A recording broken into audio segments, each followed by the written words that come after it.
छात्रों, हम आपके लिए आईएएस प्रीलिम्स एग्ज़ाम से क्लास लिख रहे हैं सामान्य अध्ययन से, और ये 7वीं क्लास है। भारतीय इतिहास, आधुनिक भारत एवं भारतीय राष्ट्रीय आंदोलन। पहला प्रश्न आपके सामने है, निम्नलिखित में से किस एक एक्ट द्वारा बंगाल के गवर्नर जनरल को भारत के गवर्नर जनरल के रूप में अभिहित किया गया था? Number A, regulating act, Pitt's India act, C 1793 का चार्ट एक्ट, डी 1833 का चार्ट एक्ट। देखिए, 1833 के चार्ट एक्ट द्वारा बंगाल के गवर्नर जनरल को भारत के गवर्नर जनरल के रूप में अभिहित किया गया था।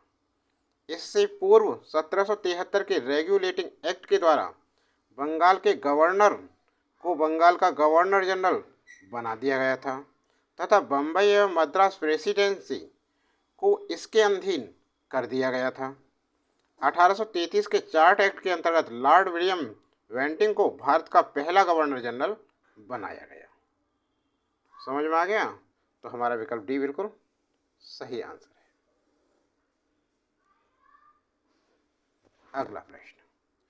अगला प्रश्न है हमारा कि निम्नलिखित में से कौन सा कथन औद्योगिक क्रांति के द्वारा 19वीं शताब्दी के पूर्वार्ध में भारत पर पड़े प्रभाव की सही व्याख्या करता है?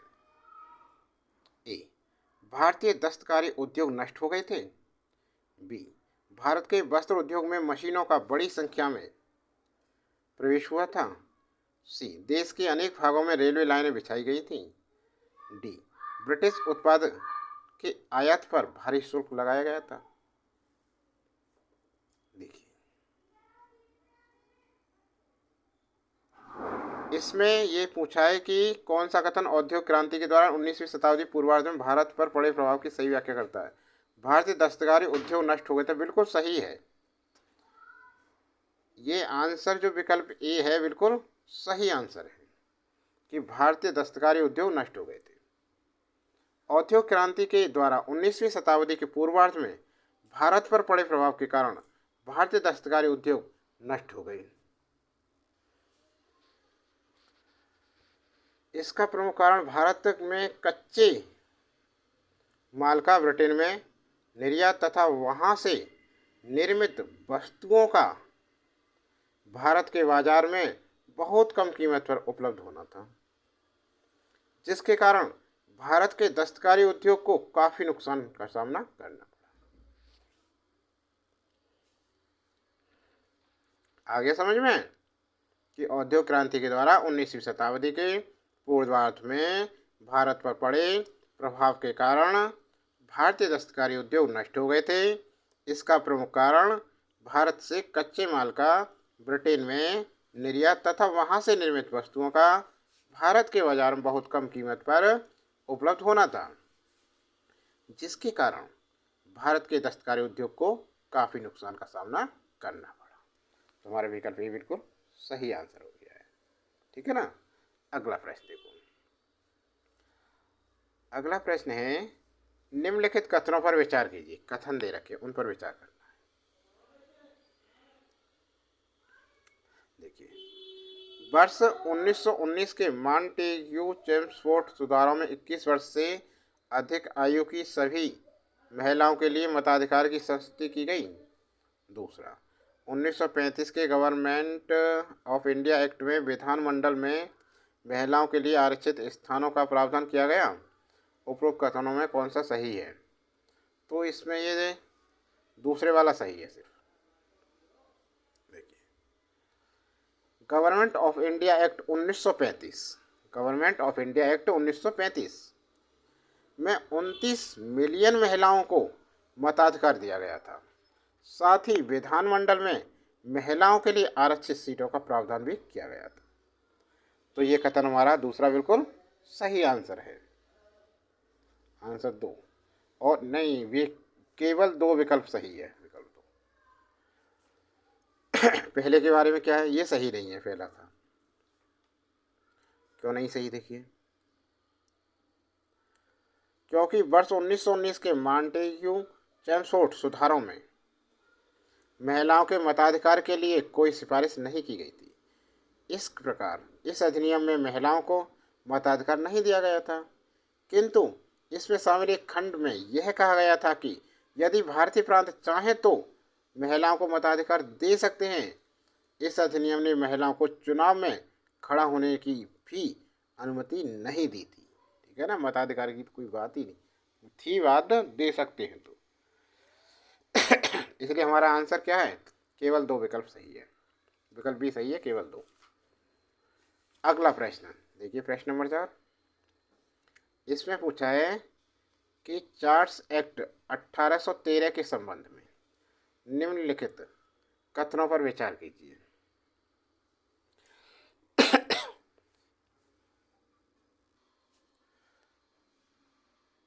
चार्ट्स एक्ट 1813 के संबंध में निम्नलिखित कथनों पर विचार करना है। क्या विचार करना है भाई, देखिए।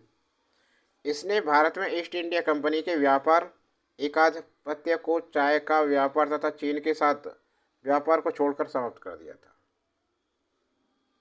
देखिए, चार्ट एक्ट 1813 में अंग्रेजों के द्वारा यूरोपीय व्यापार पर बंद होने के कारण कंपनी के व्यापारिक अधिकारों को समाप्त करने के लिए 1813 को चार्ट एक्ट लाया गया। इस एक्ट के अंतर्गत भारत में चाय एवं चीनी के व्यापार को छोड़कर कंपनी के भारतीय व्यापार के एकाधिकार को समाप्त कर दिया गया।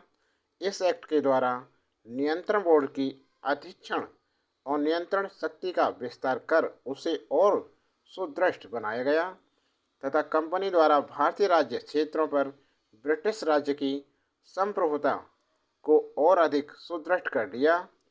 इसी चार्ट एक्ट ने सर्वप्रथम शिक्षा के विकास हेतु 1 लाख रुपए के बजट की व्यवस्था का प्रावधान भी किया था। समझे ना, तो ये पहला वाला सही है। ईस्ट इंडिया कंपनी के व्यापार आधिपत्य को चाय का व्यापार तथा चीन के साथ व्यापार को छोड़कर समाप्त कर दिया था।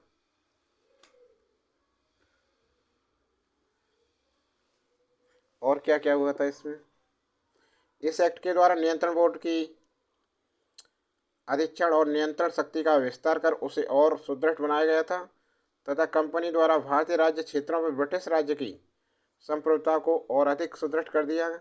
इसी चार्ट के ने सर्वप्रथम शिक्षा के विकास हेतु 1 लाख रुपए के बजट की व्यवस्था की गई, प्रावधान भी हुआ था।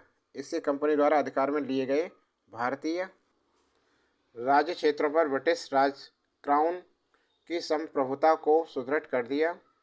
ये भी सही है। अब तीसरा रखा, भारत का राजस्व अब ब्रिटिश संसद के नियंत्रण में आ गया था। ये नहीं है सही, क्योंकि भारत का राजस्व ब्रिटिश संसद के नियंत्रण में पीट्स इंडिया एक्ट अधिनियम 1784 के माध्यम से लिया गया, तो ये सही नहीं है। तो उपरोक्त में से कौन सा कथन सही है? 1 और 2, 2 और 3, 1 और 2 सही है। विकल्प ए इसका बिल्कुल सही आंसर है। समझ में आ गया ना।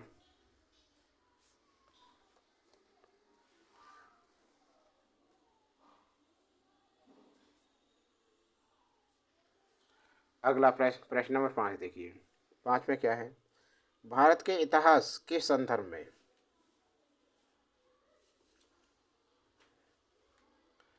निम्नलिखित युग्मों पर विचार कीजिए। औरंग राजकोष का प्रभारी, वैनियान ईस्ट इंडिया कंपनी का भारतीय एजेंट, मिराशीदार राज्य का नामित राजस्वदाता। उपरोक्त में से कौन से कथन सही हैं? अच्छा, तो इसमें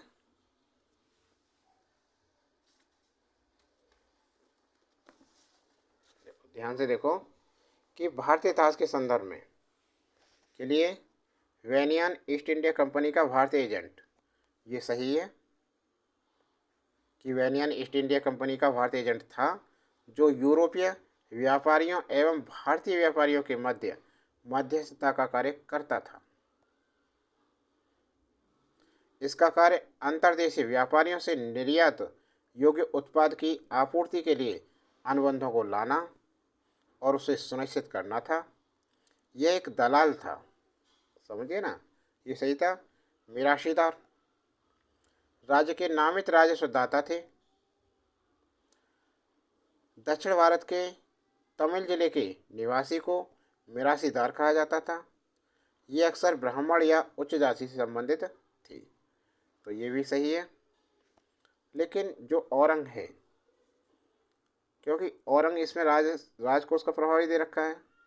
औरंग राजकोष का प्रभारी नहीं बल्कि एक पारसी शब्द है जो एक संग्रह स्थल था जहां सामानों को बेचने से पहले इकट्ठा या संग्रह किया जाता था। तो ये सही नहीं है। तो कथन कौन सा सही है? हमारा विकल्प बी बिल्कुल सही है। 2 और 3 समझ में आ गया ना। अगला प्रश्न देखिए, प्रश्न नंबर 6। प्रश्न में कहा है, महात्मा गांधी ने कहा था कि उनकी कुछ सबसे गहन धारणाएं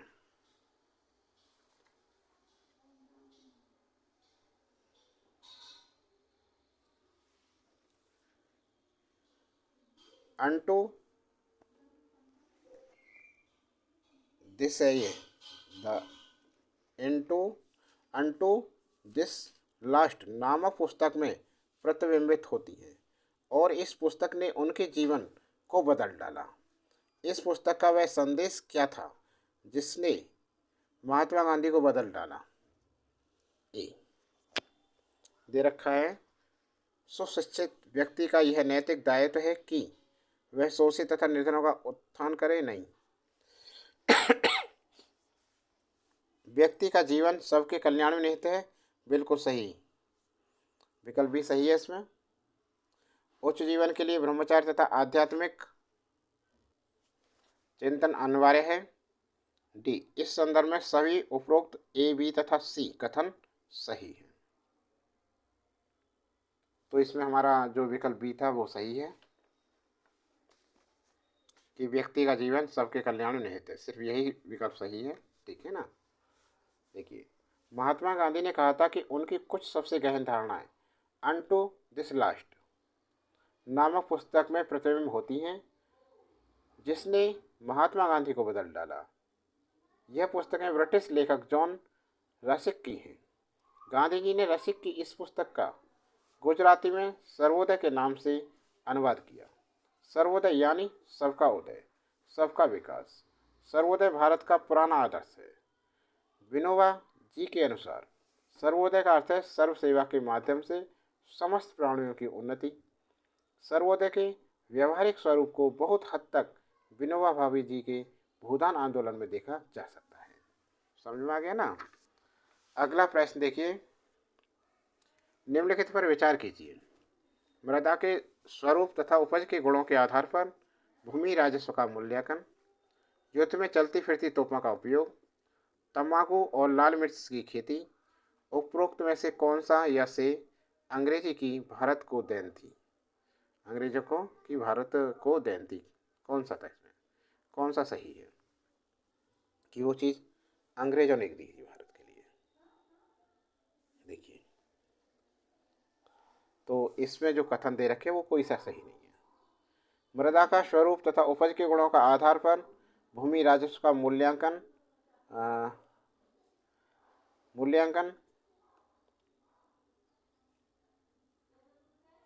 मध्यकाल में प्रचलित था। युद्ध में चलती फिरती तोपों का उपयोग बाबर ने किया था तथा तंबाकू खेती पुर्तगालियों द्वारा शुरू की गई थी। तो इसमें जो तीनों कथन हैं क्या हैं? तीनों ही गलत हैं। तो इनमें से कोई नहीं। विकल्प डी बिल्कुल सही आंसर बनेगा, इनमें से कोई नहीं। समझ में आ गया ना। अगला प्रश्न नंबर 8 देखिए। इसमें दे रखा है कि रैयतवाड़ी बंदोबस्त के संदर्भ में निम्नलिखित कथनों पर विचार कीजिए। ये कथन है, किसानों द्वारा लगान सीधे सरकार को दिया जाता था। सरकार रैयत को पट्टे देती थी। कर लगाने के पूर्व भूमि का सर्वेक्षण और मूल्य निर्धारण किया जाता था। उपरोक्त कथनों में से कौन सा या से कथन सही है? केवल एक और दो, 1, 2, 3 इनमें से कोई नहीं। देखिए, रैयतवाड़ी बंदोबस्त के संदर्भ में ये तीनों कथन सही हैं। रैयतवाड़ी बंदोबस्त में लगान सीधे सरकार को दिया जाता था। सरकार रैयत को पट्टे देती थी तथा कर लगाने के पूर्व भूमि का सर्वेक्षण और मूल्य निर्धारण होता था। रैयतवाड़ी व्यवस्था पट्टेदारी का रूप है। इसकी शुरुआत 1792 ईस्वी में थॉमस मुनरो ने सर्वप्रथम मद्रास में की थी, जो आगे चलकर बम्बई, बरार, मध्य प्रदेश, असम तथा कुर्ग प्रदेश में भी लागू की गई। तो हमारा जो विकल्प सी है 1, 2 और 3 बिल्कुल सही है। समझ में आ गया ना। अगला प्रश्न, प्रश्न नंबर 9 देखिए। निम्नलिखित में से कौन ब्रिटिश शासन के दौरान भारत में रैयतवाड़ी बंदोबस्त के प्रारंभ किए जाने से संबद्ध था? Lord Cornwallis, Alexander Reid, Thomas Munro. बताइए। तो इसमें अलेक्जेंडर रीड तथा थॉमस मुनरो ब्रिटिश शासन के दौरान भारत में रैयतवाड़ी बंदोबस्त के प्रारंभ किए जाने से संबंध थी। यह व्यवस्था मद्रास तथा बम्बई के कुछ हिस्से एवं पूर्वी बंगाल तथा कुर्ग के कुछ हिस्से में लागू की गई। इस व्यवस्था के अंतर्गत कुल ब्रिटिश भारत के भू क्षेत्र का 51% हिस्सा शामिल था। तो हमारा विकल्प सी 2 और 3 बिल्कुल सही, अलेक्जेंडर रीड और थॉमस मुनरो। समझ में आ गया? सभी का हो गया। अगला प्रश्न देखिए, प्रश्न नंबर 10 देखिए। भारतीय इतिहास के संदर्भ में ब्रिटिश शासन डायआर्की सिद्धांत किससे निर्दिष्ट करता है? ए, केंद्रीय विधानमंडल का 2 सदनों में विभाजन। बी, 2 सरकारी अर्थात केंद्रीय और राज्य सरकारों का शुरू किया जाना। ये नहीं है, ये भी नहीं है। 2 शासक समुच्चय, एक लंदन में दूसरा दिल्ली में होना। नहीं, ये भी नहीं है। प्रांतों के प्रत्यायोजित विषयों का 2 प्रवर्ग में विभाजन बिल्कुल सही है। विकल्प डी बिल्कुल सही है इसका आंसर।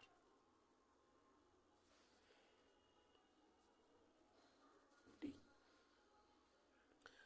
भारतीय इतिहास के संदर्भ में द्वैत शासन डायआर्की सिद्धांत प्रांतों के प्रत्यायोजित विषयों का 2 प्रवर्गों में विभाजन को निर्दिष्ट करता है।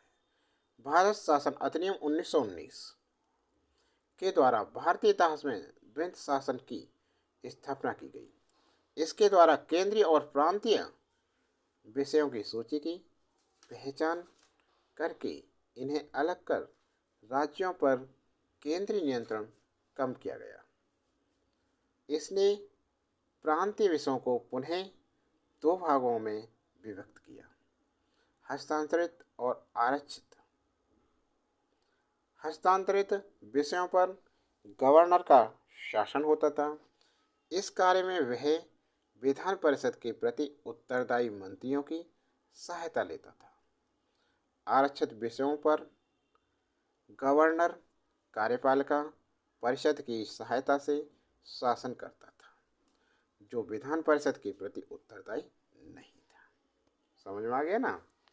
अगला प्रश्न है 1793 ईस्वी में एक विनिमय द्वारा जिला कलेक्टर को उसकी संग्राहक अभिकर्ता बना दिया गया। ऐसे विनिमय का कारण क्या था? बताइए, ऐसे विनिमय का क्या कारण था?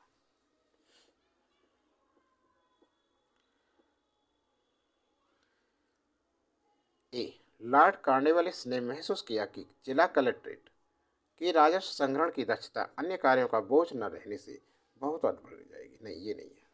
देखिए, 1793 ईस्वी में एक विनिमय द्वारा जिला कलेक्टर को उसके न्यायिक शक्तियों से वंचित कर दिया गया और केवल संग्राहक अभिकर्ता बना दिया गया। ऐसे विनिमय का कारण यह था कि लॉर्ड कॉर्नवालिस जिला कलेक्ट्रेट में संकेंद्रित इतनी विस्तृत शक्ति से सतर्क हो गया था और महसूस करता था कि एक व्यक्ति में इतनी परम शक्ति का होना अवांछनीय है। कॉर्नवालिस ने न्यायिक सुधार में शक्ति के पृथक्कीकरण का सिद्धांत अपनाया। समझ में आया ना। तो ये नहीं हो सकता। दूसरा दे रखा है, लॉर्ड कॉर्नवालिस ने महसूस किया कि न्यायिक शक्ति अनिवार्य रूप से यूरोपीय के हाथ में होनी चाहिए, जबकि जिलों में राजस्व संग्रहण का कार्य भारतीयों को सौंपा जा सकता नहीं। ये भी नहीं हो सकता इसका। लॉर्ड कॉर्नवालिस जिला कलेक्ट्रेट में संकेंद्रित इतनी विस्तृत शक्ति से सतर्क हो गया था और महसूस करता था कि एक व्यक्ति में इतनी परम शक्ति का होना अवांछनीय है। तो विकल्प हमारा सी आंसर बिल्कुल करेक्ट है। डी विकल्प दे रखा है कि न्यायिक कार्य के लिए भारत का गहरा ज्ञान और कानून में अच्छा प्रशिक्षण होना आवश्यक था और लॉर्ड कॉर्नवालिस महसूस करता कि जिला कलेक्ट्रेट को केवल राजस्व संग्राहक होना चाहिए, ये भी नहीं है सही। तो हमारा सिर्फ विकल्प सी बिल्कुल सही है आंसर कि लॉर्ड कॉर्नवालिस जिला कलेक्ट्रेट में संकेंद्रित इतनी विस्तृत शक्ति से सतर्क हो गया था और महसूस करता था कि एक व्यक्ति में इतनी परम शक्ति का होना अवांछनीय है। अगला प्रश्न देखिए, 1793 ईस्वी में लॉर्ड कॉर्नवालिस की भू व्यवस्था प्रणाली लागू होने के बाद कानूनी विवादों की प्रवृत्ति में बढ़ोतरी देखी गई थी। निम्नलिखित प्रावधानों में से किस एक को सामान्यतः इसके कारक के रूप में जोड़कर देखा जाता है? रैयत की तुलना में जमींदारी की स्थिति को अधिक सशक्त बनाना, ईस्ट इंडिया कंपनी को जमींदारों का अधिपति बनाना, न्यायिक पद्धति को अधिक कार्यकुशल बनाना, उपरोक्त में से कोई नहीं। देखिए 1793 ईस्वी में लॉर्ड कॉर्नवालिस की भू व्यवस्था प्रणाली लागू होने के बाद कानूनी विवादों की प्रवृत्ति में बढ़ोतरी के कारण थी। न्यायालय शुल्क की सम्मानित अपील करने का अधिकार में विस्तार। तो इसमें से कोई भी नहीं है, उपरोक्त में से कोई नहीं, विकल्प डी इसका सही आंसर आ गया। समझ में आ गया ना? तो छात्रों ये क्लास कैसी लगी आपको? क्लास अच्छी लगी तो लाइक कीजिए और अभी तक चैनल को सब्सक्राइब नहीं किया तो चैनल को सब्सक्राइब करें, बेल आइकन दबाना ना भूलें। आज के लिए इतना ही।